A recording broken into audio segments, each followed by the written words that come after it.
নমস্কার বন্ধুরা, জ্যোৎস্নার পাকশালায় আপনাদের সকলকে স্বাগত। আশা করি সকলে ভালো আছেন।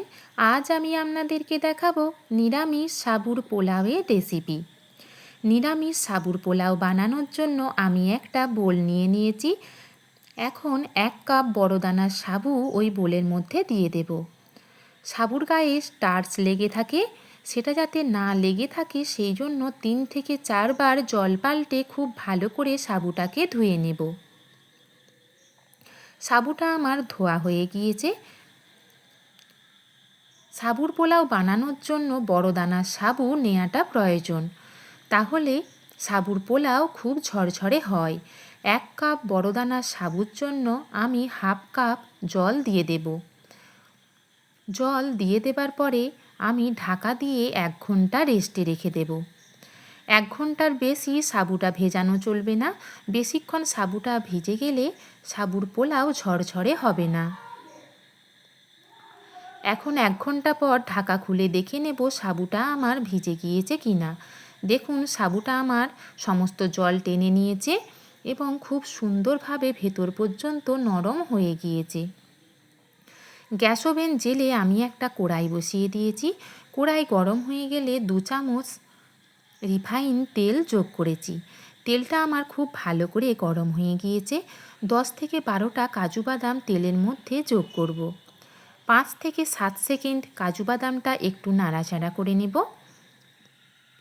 কাজু বাদামটা একটু ভেজে নেবার পরে আমি 10 থেকে 12টা কিশমিশ যোগ করব। কিশমিশটাকেও আমি কাজু বাদামের সাথে 5 সেকেন্ড একটু নাড়াচাড়া করে ভেজে নেব। কাজু বাদাম এবং কিশমিশটা আমার খুব ভালো করে ভাজা হয়ে গিয়েছে। এখন আমি একটি পাত্রে তেল ঝরিয়ে নামিয়ে রাখব। কড়াইতে যে পরিমাণ তেল রয়েছে তার সাথে বাড়িতে তৈরি করে রাখা 1 চামচ ঘি যোগ করব। সাবুর পোলাও বানানোর জন্য যদি ঘি দিয়ে প্রথমে শুরু করা যায় সেক্ষেত্রে সাবুর পোলাও খেতে অসাধারণ লাগে। এখানে আমি একটা আলু, একটা গাজর, সামান্য বরবটি, 2টো কাঁচা লঙ্কা ভালো করে ধুয়ে ছোট ছোট করে কেটে রেখেছি। আপনারা আপনাদের পছন্দ মতো যে কোনো সবজি ব্যবহার করতে পারেন।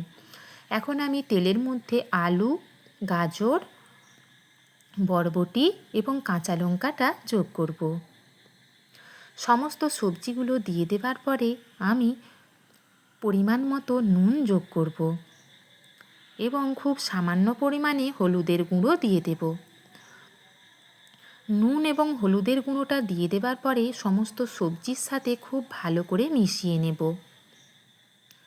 এই পর্যায়ে গ্যাসের ফ্লেম লোতে রেখে ঢাকা দিয়ে 4 থেকে 5 মিনিটের জন্য রেখে দেব।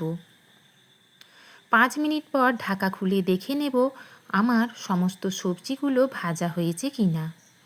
দেখুন সমস্ত সবজিগুলো আমার খুব সুন্দরভাবে ভাজা হয়ে গিয়েছে।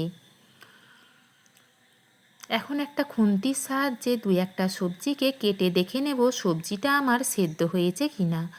সবজিগুলো আমার খুব সুন্দরভাবে সেদ্ধও হয়ে গিয়েছে। গ্যাসের ফ্লেম মিডিয়ামে রেখে আমি ভিজিয়ে রাখা সাবুটা এখন যোগ করব। ভিজিয়ে রাখা সাবুটা দিয়ে দেবার পরে তাতে পরিমাণ মতো নুন দিয়ে দেব। 1 কাপ সাবুর জন্য 2 চামচ চিনি যোগ করব। যেহেতু আমি পোলাও বানাচ্ছি তাই একটু মিষ্টি মিষ্টি হয়, তাই 2 চামচ চিনি যোগ করলাম।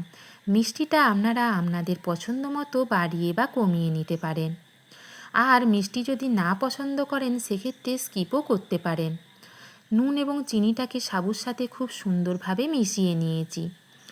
এই পর্যায়ে আমি ছোট চামচের হাফ চামচ গরম মশলা যোগ করব, হাফ চামচ বাড়িতে তৈরি করে রাখা ঘি এবং ভেজে রাখা কাজু বাদাম এবং কিশমিশটা দিয়ে দেব। গরম মশলা, ঘি, কাজু বাদাম এবং কিশমিশটাকে সাবুর সাথে খুব ভালো করে মিশিয়ে নিলেই আমার সাবুর পোলাও একদম তৈরি। সকালবেলা ব্রেকফাস্টে বলুন বা বিকেলের টিফিনে বলুন, বাড়িতে থাকা ছোট থেকে বড় সকলেরই এই সাবুর পোলাও ভীষণ প্রিয় হয়ে উঠবে। আমার সাবুর পোলাও একদম তৈরি। এখন একটি প্লেটে আমি সার্ভ করব। যদি আপনাদের আমার এই রেসিপি ভালো লেগে থাকে অবশ্যই কমেন্টে জানাবেন। নতুন নতুন রেসিপি পেতে আমার চ্যানেলটি সাবস্ক্রাইব করার অনুরোধ জানালাম। পাশে থাকা বেল আইকনটি অবশ্যই প্রেস করবেন যাতে নতুন নতুন রেসিপিগুলি আপনাদের কাছে সবার আগে পৌঁছে যায়। সকলে ভালো থাকবেন, সুস্থ থাকবেন। আমার এই রেসিপি দেখার জন্য আপনাদের সকলকে অসংখ্য ধন্যবাদ এবং অনেক ভালোবাসা। নমস্কার।